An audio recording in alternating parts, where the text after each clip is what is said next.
गांव के एक कोने में एक पुरानी झोपड़ी थी। उसी में रहती थी दो बहनें, ज्योति और मीरा। माँ बाप कुछ साल पहले आई महामारी में गुजर गए थे। उनके जाने के बाद दोनों बहनें खुद ही एक दूसरे की सहारा थे। एक दिन अपने ही धुन में झूलती हुई मीरा मंदिर से लौट रही थी। हाथ में पूजा की थाली थी, चेहरे पर वही पुरानी मासूम मुस्कान। अब आई है तू मीरा? सूरज सर पर चढ़ आया और तू फूल चूहिया बनकर घूम रही है मंदिर में। दीदी, मैं जल्दी आने वाली थी, लेकिन गौरी काकी की बकरी झाड़ियों में फंस गई थी। निकालने में थोड़ी देर हो गई। तेरा क्या है? तू तो सबकी मदद करती घूमती रहे, चाहे घर में चूल्हा जले या ना जले। दीदी, आप गुस्सा क्यों करती हो? माँ कहती थी जो दूसरों के काम आए वही इंसान कहलाता है। माँ अब नहीं है मीरा, और उनके कहे बातों की अब इस दुनिया में कोई मूल्य नहीं रही। अब कोई किसी के लिए कुछ नहीं करता। मीरा चुप हो गई। उसके चेहरे पर हल्की उदासी थी। वो झोपड़ी के कोने में रखे उस लकड़ी के संदूक तक गई जिसमें माँ की यादें अब भी सांस लेती थीं। संदूक से निकाला हुआ एक साड़ी मीरा छू के अपनी दीदी से बोली, दीदी, जब यह साड़ी माँ पहनती थी ना, तब हमें देखकर मुस्कुराती थी। कहती थी तुम दोनों एक दूसरे का सहारा बनना। मीरा की बात सुनते ही ज्योति का चेहरा नम हो गया और उसकी आंखें पल भर को भीग गई।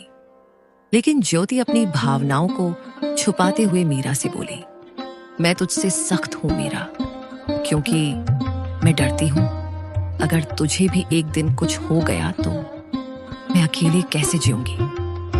इस दुनिया ने मुझसे सब छीन लिया है। मैं नहीं चाहती तू भी मेरी तरह कमजोर पड़ जाए, इसलिए तुझे मजबूत बना रही हूं। दीदी, आप कमजोर नहीं हो, आप ही तो मेरी ताकत हो।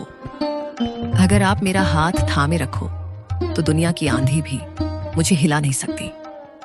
मीरा की बात सुन के ज्योति के चेहरे पर उसके माता पिता के जाने के बाद पहली बार हल्की सी मुस्कान आई। उसी समय गांव की पगडंडी पर 3 परछाइयां उनके झोपड़ी की तरफ बढ़ रही थी। धर्मपाल, बिमला और उनका बेटा कमल। वह थे बहनों के सगे चाचा चाची। अरे ज्योति, कैसी है मेरी बच्ची? तू ठीक तो है ना? बहुत मुश्किल से जिंदगी बीता रहे होगे ना भैया भाभी के जाने के बाद? हम ठीक हैं चाचा जी, अब जो है उसी में खुश हैं। खुश झोपड़ी में तुम्हारे हिस्से की जमीन को हमारे नाम कर देती तो हम तुम दोनों को अपने यहाँ रहने देते। तुम दोनों बहुत खुश रहती हमारे साथ। हाँ मां, तुम सही कह रही हो। इनका घर भी पुराना हो चुका है और अब ये जमीन भी यूं ही पड़ी है, बर्बाद हो रही है। ये सब सुन के ज्योति की आंखों में आग सी चमक उठी। हमें किसी की जरूरत नहीं। बाबूजी की जमीन हमारी माँ और बाबूजी की आखिरी निशानी है। उसे हम यूं ही नहीं छोड़ेंगे। अरे बेटी, तुम्हारी जो खेतों की जमीन है वह भी तो बंजर ही पड़ी हुई है ना। और वैसे भी दुनिया समझदारी से चलती है और औरतें खेत नहीं जोतती। देख लेना, एक दिन रोती हुई आओगी हमारे पास, तब समझ आएगा कि रिश्तेदारों से मुंह नहीं मोड़ा करते। ज्योति को यह सब सुनाकर तीनों वहां से निकल गए।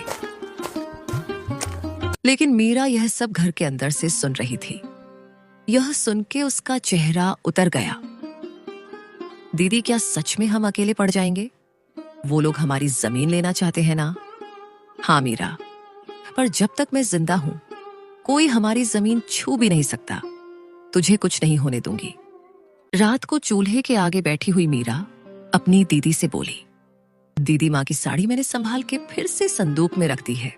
और हाँ दीदी, कल भागवत कथा है गांव में, चलोगे ना? मन को थोड़ा शांति मिलेगा सुन के। लोग बातें बनाते हैं मीरा, ताने मारते हैं और सोचते हैं कि हम प्रसाद के लालच में जाते हैं, पर हम तो अच्छे हैं ना।